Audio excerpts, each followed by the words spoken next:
सदर साहब के चो तो सदर साहब किन डूटियूं वरतियूं आहिनि, किन प्लाट वरता आहिनि, किन ज़मीनूं वरतियूं आहिनि। मूंखे कुछ भी नथो खपे। सियालकोट जे महाज ते मुंहिंजो पुट शहीद थियो आ ऐं उन जो बदलो तो मूंखे अल्लाह रब्बुल आलमीन पाण अता फरमाईंदो। पर तो जेकॾहिं ऑफर कई आहे त मूंखे जेकॾहिं ॾियण चाहिए थो त मदीने पाक जी टिकट मूंखे ॾे। मां उमिरे ते सदर साहब फौरन हुकुम जारी कयो, बाबा इन जे उमिरे जो इंतजाम कयो। कैप्टन नवीद सफदर साहब जे वालिद साहब खे उमिरे ते मोकिलियो वियो। किस्सा मुख्तसर। पाण जॾहिं मके पाक का थी मदीनतुल मुनव्वरा आया, संदस ज़बानी बयान तो मस्जिद नबवी में चवी पियो तो मां इशा जी नमाज पढ़ी वेठो आहियां त हिकिड़ो अरब सगोरो पियो मस्जिद नबवी में डोड़े ऐं पुछे पियो तो अवां में को पाकिस्तानी आहे? पोड़ो उथी बीठो चई मां पाकिस्तानी। अरब सगोरे हिन सां मुलाकात कई। मुलाकात करे हिन खां पुछी त हींअर जेका जंग थी ही पाकिस्तान और हिंदुस्तान जी, सियालकोट जे महाज ते हिकिड़ो मुजाहिद शहीद थियो हो। कैप्टन नवीद उन जो नालो हो। उनखे तो सुञाण थो? उन सां को तुंहिंजो ताल्लुक आहे? 25 साल जो कैप्टन नवीद हो। पोड़े बाबे वरी जो पंहिंजे पुट जो नालो ॿुधो त अखियुनि मां रुड़क निकिरी आहे। अरब सगोर के ची वो मुझो बच्चो हो, मुझो शहजादो हो, 25 साल जी मुंहिंजी कमाई मुंहिंजी मेहनत हो।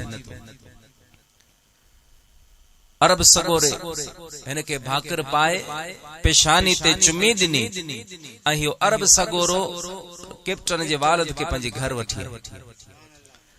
प्यारा दोस्तों बुजुर्गो घर वठी आयो आ, दावत थी आ, मेहमान नवाजी थी आ, तोहफा ॾिना विया, ताइफ ॾिना विया।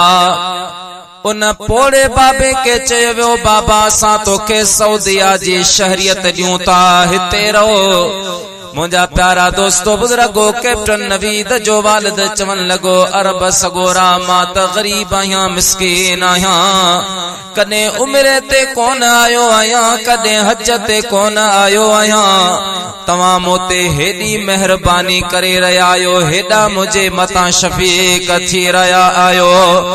छा तव्हां मुंहिंजे पुट जा दोस्त हा या मुंहिंजे पुट जो को तव्हां सां ताल्लुक हो?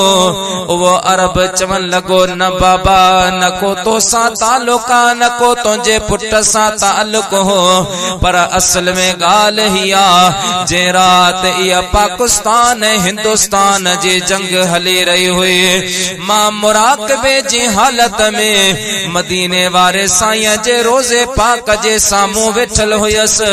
मुझो अखियों बंद हुयो, मुझे दिल सुजाग हुई। मां रोज़े पाक जे साम्हूं वेठो आहियां, ॾिसां त मदीने जो शहनशाह पंहिंजे रोज़े पाक मां ॿाहिरि निकिरी आयो आहे।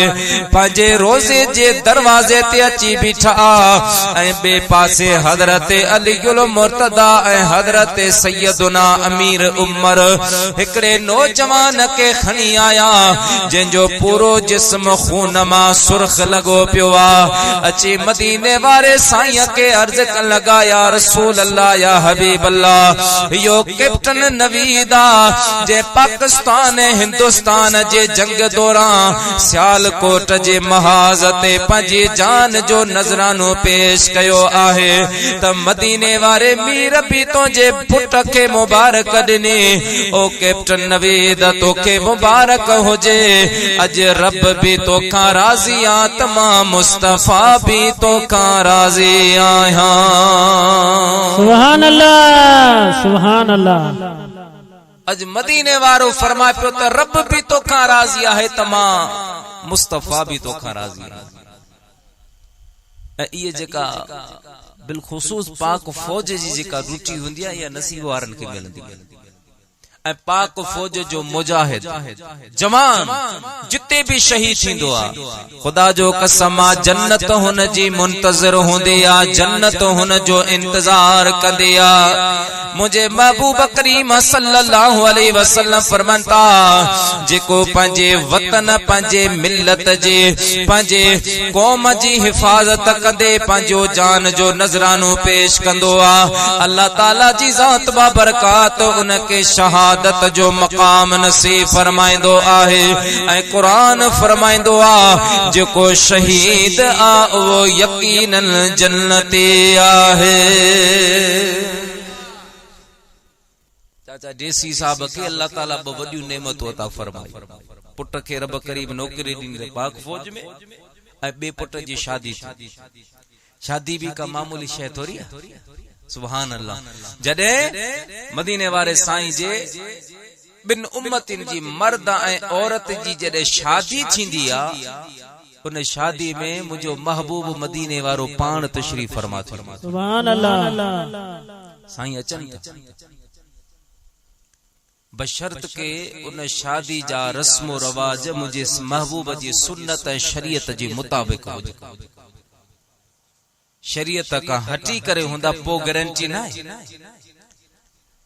शरीयत ऐं सुन्नत जे मुताबिक हुंदा निकाह थे मुझे हबीब करीम जे तारीफ बयान थे सना गाई वने मुझा महबूब करीम सल्लल्लाहु अलैहि वसल्लम जा गुण बयान कया वजन अल्लाह तो जो शुक्रा तो जी मेहरबानी आ मदीने वारे साईं जो उम्मते बनायो अथई और असा जा मालिक मिठा हिय निकाह वारी नेमत भी असा के तो नसीब फरमाया मुझे हबीब करीम जे हदीस मुबारक आहे साईं फरमा त जडे भी बिन मुसलमानन जी शादी जो इरादो थे मर्द ऐं औरत जे शादी जो जडे इरादो थींदो आ तैयारी थींदी आ घर बनाइबो आ कलर कया वेंदा आहिन मुंहिंजा प्यारा हुनन जो इरादो इहो हूंदो आ त शादी साईं जे सुन्नत ऐं शरीयत मुताबिक करणी आ हेॾा दुनिया ते ज़मीन ते मां पे शादी जी तैयारी कंदा आहिन हेॾा रब करीम अर्श के सिंगारण शुरू कंदो आ मलाइकन के हुक्म थींदो आ मलाइको मुझे अर्श के सिंगारो वने अर्श जे फानोसन जी रोशनी वधाई वने मलाइका अर्ज कंदा आहिन या रब्बल आलमीन केंजी आमंदा केर अचण वारो आहे केंजी मालिक करीम अचण जी खुशी में अर्श पियो सिंगार जे रब फरमाइंदो मलाइको हेठ त वनी ॾिसो ज़मीन ते हिकड़ो घर पियो सिंगार जे कलर पिया थियण बत्तियूं पियो लगन कुमकुमूं पियो लगन मलाइका चवंदा आहिन या रब्बल आलमीन हीअ त शादीअ जो प्रोग्राम आहे मुझे महबूब करीम सल्लल्लाहु अलैहि वसल्लम जा गुलामो रब फरमाइंदो आ मलाइको हीअ शादी मुझे हबीब जे सुन्नत शरीयत मुताबिक थी रही आहे हिन शादीअ जे घोट ऐं कुंवार जे वालिदैन पंहिंजो घर सिंगारियो आ इन शादीअ जे खुशीअ में मां रब पंहिंजो अर्श सिंगारियो आहे सुभान अल्लाह अर्श सिंगार बोआ प्यारा दोस्तों जडे शादी थींदी आ मलाइक मुबारकूं ॾींदा आहिन मुझो हबीब करीम रूहानी तौर पर उन शादीअ में तशरीफ फरमा थींदो आ जडे उन शादीअ जो मुझा प्यारा दोस्तों बुजुर्गो रुखसती थींदी आ जडे इहो घोट ऐं कुंवार जी पहिरीं मुलाकात थींदी आ उन पहिरीं मुलाकात में मुझा प्यारा दोस्तों जडे घोट पंहिंजे कुंवार जी पेशानी ते चुमी ॾींदो आ ऐं अल्लाह जो शुक्र अदा कंदो आ पंहिंजे घर वारे के चवंदो आ घर वारे अॼु पंहिंजी पहिरीं मुलाकात आहे अॼु तुंहिंजी भी जवानी आ मुंहिंजी भी जवानी आहे लेकिन अॼु जवानी जा जज्बात हिकड़े पासे जिंदगी पाण खे गॾु गुज़ारणी आ अचो त ताज़ो वुज़ू करे अॼु बरकातो शुक्राने जो नफल पढ़ी करे अल्लाह के अर्ज करियो करियूं। मालिक तुझी मेहरबानी तुझो एहसान तो असां के पान में मिलायो आ। जने इहो मर्द ऐं औरत घोट ऐं कुंवार प्यारा दोस्तो ताज़ो वुज़ू करे बरकातो नफल जडे पढ़ंदा आहिनि जे वक्त में इहो घोट ऐं कुंवार सजदे जी हालत में वेंदा आहिनि त अल्लाह जो रहमती दरिया जोश में अची वेंदो आ। रब फरमाइंदो आ मलाइको अज जन्नत मां मुझे रहमत जे चादर खणी करे इन घोट ऐं कुंवार जे मथा विझी वञे। मुंहिंजा प्यारा रब जे रहमत जी चादर हिननि के नसीब थींदी आहे। ऐं पोइ जॾहिं बरकातो नफल पढ़ी करे ये घोट ऐं कुंवार अल्लाह जी बारगाह में जेका भी दुआ घुरंदा आहिनि रब उन्हनि जी दुआ कबूल कंदो आहे। उहे घोट ऐं कुंवार जेका भी दुआ घुरंदा आहिनि रब कबूल फरमाईंदो पर ईअं अमूमन थींदो नाहे। साईं गुलाम हैदर साईं नवाज को नफल पढ़िया हुजनि त ॿी ॻाल्हि आहे, बाक़ी अमूमन थींदो कोन। छो त असां ख़ुशी जे टाइम ते न रब खे त विसारे छॾींदा आहियूं। रब असांखे ॾुख में यादि ईंदो। ओ मुंहिंजा प्यारा दोस्तो रब खे न विसार। रब फरमाइंदो मूंखे यादि कंदे मां तोखे यादि कंदुसि। मुझे इबादत करियो मुझो शुक्र करियो ना शुक्री न करियो। मुझा प्यारा दोस्तों आलम तखय्युल में अर्ज कयो वियो या रब करीम शुक्र जो हुक्म दिनो अथई असां जे शुक्र कंदासीं त तोखे केड़ो तुंहिंजी ज़ात बा बरकात में को फर्क ईंदो छा। रब तो फरमाए न मां रब्बुल आलमीन आहियां पर मां अवां के अञा भी ज्यादा ॾियण चाहींदो आहियां। मां रब फरमाईंदो अला इन शकरतुम लअज़ीदन ऐ मुंहिंजा बानो जेतिरो अवां मुंहिंजो शुक्र कंदा आहियो मां रब ओतिरियूं नेमतूं वधाईंदो आहियां। सुभान अल्लाह। रब असांखे ॾियण चाहींदो तॾहिं हुकुम फरमायो अथसि त मुंहिंजो शुक्र करियो मूंखे यादि करियो। मालिक असां तोखे यादि करियूं उनमें तुंहिंजी ज़ात बाबरकात में केड़ो फर्क ईंदो। रब तो फरमाए कुछ भी न। हज़रत सैयदना मूसा कलीमुल्लाह अर्ज़ कयो न मुंहिंजा मालिक करीम जेकर पूरी रुए ज़मीन सब मुसलमान थी वञनि नमाज़ी थी वञनि हाजी साहब थी वञनि हिकिड़ो भी बेनमाज़ी न हुजे तुंहिंजे शान ऐं रबूबियत में को फर्क ईंदो इज़ाफ़ो थींदो। रब करीम फरमाए मूसा कलीमुल्लाह ज़रे बराबर भी न थी। अर्ज के मालिक जेकॾहिं रुए ज़मीन काफिर बणिजी वञे केर अल्लाह अल्लाह चवण वारो न हुजे तुंहिंजे शान रबूबियत में का कमी अचींदी। रब करीम फरमाए मूसा कलीमुल्लाह ज़रे जी भी न ईंदी। मुझे इबादत कंदा मुझे ला नमाज़ों पढ़ंदा रोजा रखंदा मुझे हुक्म जी तामील कंदा त मां रब करीम हुननि के जन्नत अता फरमाईंदुसि। जेकॾहिं मुझे हुक्म जी नाफरमानी कंदा त मां रब करीम बेनियाज रब आहियां बेपरवाह रब आहियां मूंखे कंहिंजी परवाह नाहे। मां हुननि के दर्दनाक अज़ाब में मुब्तला कंदुसि लेकिन मूसा कलीमुल्लाह ये मुंहिंजा बाना आहिनि। मां रब करीम हिननि ते एतिरो त मेहरबान आहियां एतिरो त मेहरबान आहियां। ये जॾहिं मूंखे तनाई में यादि कंदा आहिनि मां रब तनाई में इन्हनि खे यादि फरमाईंदो आहियां। पर जेकॾहिं मजमे में जलसे में मूंखे यादि कंदा आहिनि त मां रब करीम मलाइकनि जे जमात में इन्हनि खे यादि फरमाईंदो आहियां। सुभान अल्लाह। रब एतिरो मेहरबान आ जो बानू अल्लाह जी तरफ हिक कदम वधाईंदो आ रब जी रहमत 4 कदम उनके करीब ईंदी। बानू जल्दी जल्दी अल्लाह जी बारगाह में वेंदो आ त रब जी रहमत न डोड़ी वेंदी। हदीस पाक में ईंदो आ मुंहिंजा महबूब करीम सल्लल्लाहु अलैहि वसल्लम हिकड़ी जंग खां मोटा ऐं मोटंदे अल्लाह जा प्यारा महबूब करीम सल्लल्लाहु अलैहि वसल्लम मुंहिंजा प्यारा हिकड़े इलाइके खां अचे गुजरिया। सख्त गर्मी आ, शदीद गर्मी आ, हिकड़े वण जे हेठां मुंहिंजा महबूब करीम अची वेठा। साम्हूं घर आ, मुंहिंजा हबीब करीम पंहिंजे सहाबा सां गॾु हा। ॻोठ में खबर पया त ॻोठ वारो अवां के मुबारक हुजे, अज अवां जे ॻोठ में वो महबूब आयो आ जंहिंजे ला जहान सिकंदो आहे।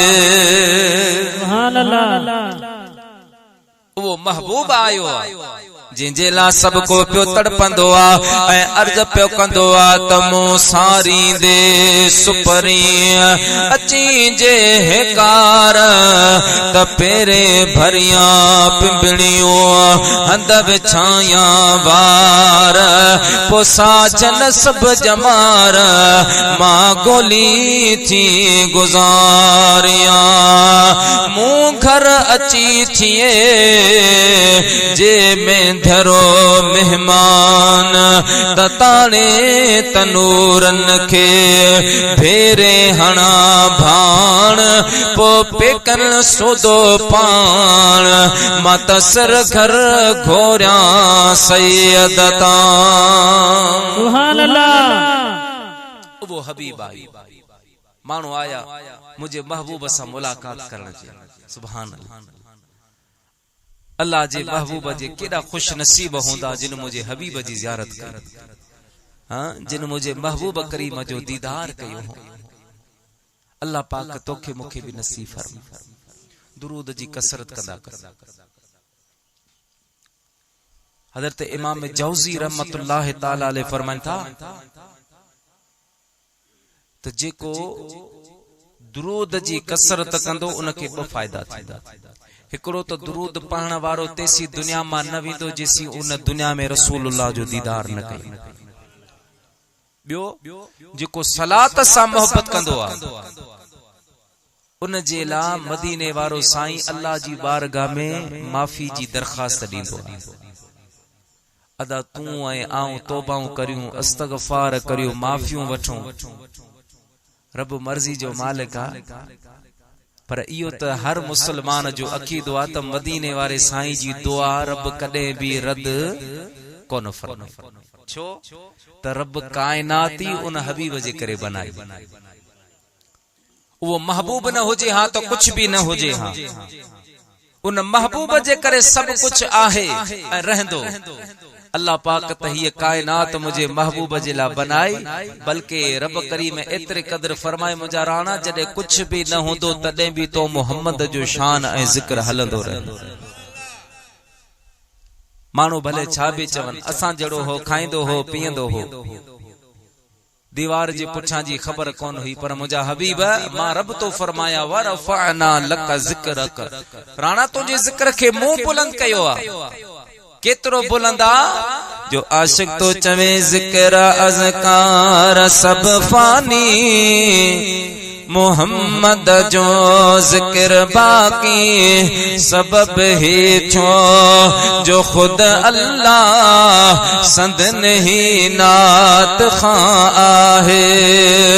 मोहम्मद मुस्तफा आहे हबीबे किबरिया आहे, वो ही इब्तदा आहे वो ही इंतहा आहे। न दुनिया हुई न उकबा हुई, नहीं का चीज खल्क न हुई, नहीं का चीज खल्क न हुई, मगर अव्वल सबन खाही हबीबे दो जहां आहे, वो ही इब्तदा आहे वो ही इंतहा आहे।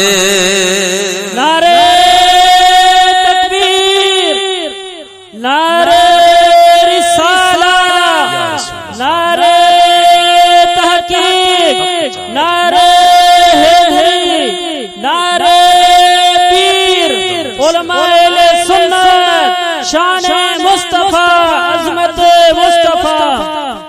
प्यारा दोस्तों बुजुर्गो मार्स पे कयो मदीने जा साईं आया एक माई साहबा मुझे महबूब जी बारगाह में अर्ज कई या रसूल अल्लाह तमा इमाम लंबिया पाण फरमाई अल्हम्दुलिल्लाह रब करीम यो ताज मुखे बारायो या रसूल अल्लाह मां तवा का एकड़ो मसलो पुछा हबीबन फरमायो माई पुछ छा मसलो आ अर्ज कन लगी या रसूल अल्लाह या हबीब अल्लाह अवा काफी देर का हिते वेठा आयो मुझे चहल पहल दिसी रहा आयो मां घर जे कमकार में मसरूफ आया तवा दिसी रहा आयो मुझे हबीब सदर साहब